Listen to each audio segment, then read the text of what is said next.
এইভাবে আনারস মেখে খেলে লুটপাট করে খাবেন। আসসালামু আলাইকুম। আমার আজকের আয়োজন লুটপাটের আনারস মাখা। আনারস পছন্দ করেন না এমন মানুষ খুব কমই আছেন। আমার ঘরে এই আনারস মাখাটা সবাই অনেক বেশি পছন্দ করে। বানানোর পর সবাই লুটপাট করে খাবে, পরে নিজের ভাগই জোটে না। আশা করছি এমনভাবে আনারসটা মেখে দিলে আপনার ঘরেও আনারস মেখে খাওয়ার লুটপাট চলবে। আর কিছুদিন পরে রোজা ইফতারের আইটেমে এভাবে আনারসটাকে মেখে আপনারা খেতে পারেন। আর এটা খুবই হেলদি, স্বাস্থ্যকর, মুখরোচক আনারস মাখা। প্রথমে আমি 2টি আনারস নিয়েছি। আনারসটাকে ভালোভাবে ছিলে মাঝখানে এইভাবে কেটে তারপরে লম্বা লম্বা করে এভাবে কেটে নিয়েছি। আপনারা ছুরি দিয়ে কাটতে না পারলে আপনারা এই কাজটা বটি দিয়ে করবেন। এমনভাবে কেটে তারপরে লম্বা লম্বা করে এভাবে আমি কেটে নিয়েছি আনারসগুলো। এমন লম্বা লম্বা করে আনারসগুলো কেটে নিলে খেতে কোনো সমস্যা হয় না।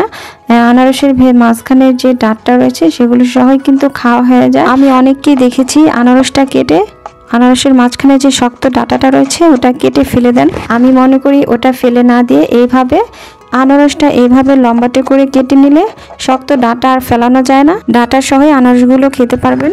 আনারস দুটো আমার এভাবে লম্বা লম্বা করে কেটে নেওয়া শেষ। এবার এই আনারসগুলো একটি বাটিতে আমি উঠিয়ে নিচ্ছি।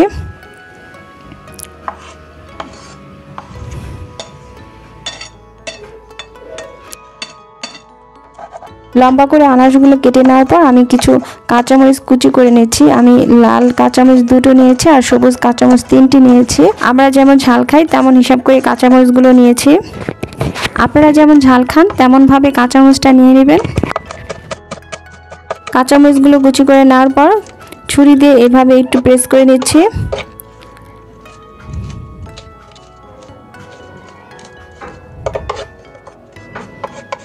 তারপর এগুলো উঠিয়ে নিলাম। এরপরে আনারের সাথে আমি দেব ধনিয়া পাতা। ধনিয়া পাতাটাকেও এভাবে কুচি করে নিয়েছি।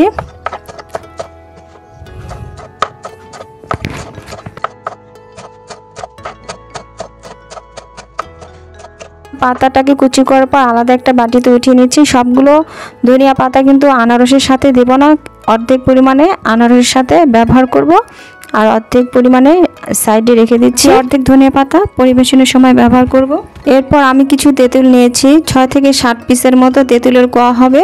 তেঁতুলগুলোকে ধুয়ে নিয়েছি। তেঁতুলের উপর অনেক ধুলাবালি থাকে, তাই তেঁতুল ব্যবহার করার আগে তেঁতুলগুলোকে ভালোভাবে ধুয়ে নেবেন।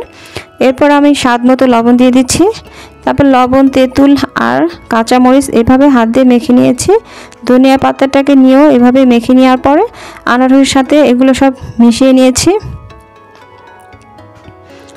হাত দিয়ে এভাবে মেখে নেওয়ার পর উঁচু করে 1 চা চামচ পরিমাণে চিনি দিয়ে দিলাম। চিনি দেওয়ার পর সবশেষে দিয়ে দেবো এখন কাসুন্দি দিয়ে দেওয়ার পর তারপর হাত দিয়ে আবারও মেখে নিয়েছি। এই আনারস মাখাটার সাথে আমি কোনো শুকনো মরিচ ব্যবহার করি নাই, কাঁচামরিচ দিয়ে আনারসটা মেখে নিয়েছি। আর তার সাথে রয়েছে ধনিয়া পাতা, তেঁতুল। আনারস তো আমাদের শরীরের জন্য এমনি অনেক উপকারী একটা ফল, তার সাথে দিয়েছি ধনিয়া পাতা, তেঁতুল আর কাঁচামরিচ। ডায়াবেটিস রোগীরা আনারস খেতে ভয় পান, এভাবে আনারস মাখিয়ে খাবেন। আর যেহেতু এখানে তেঁতুল ব্যবহার করেছি, হার্টের রোগীরাও এভাবে তেঁতুল দিয়ে আনারসটা মেখে খেতে পারে। সেই সাথে রয়েছে ধনিয়া পাতা আর রয়েছে কাসুন্দি। আর আনারস দুটাই কিন্তু ঠান্ডা রোগীদের জন্য ভালো। আনারস সারা বছরই পাওয়া যায়। এভাবে আনারসটা মেখে উপরে ধনিয়া পাতা কুচি দিয়ে পরিবেশনা করে নিয়েছি। এই আনারস মাখাটা খেতে কিন্তু অসাধারণ।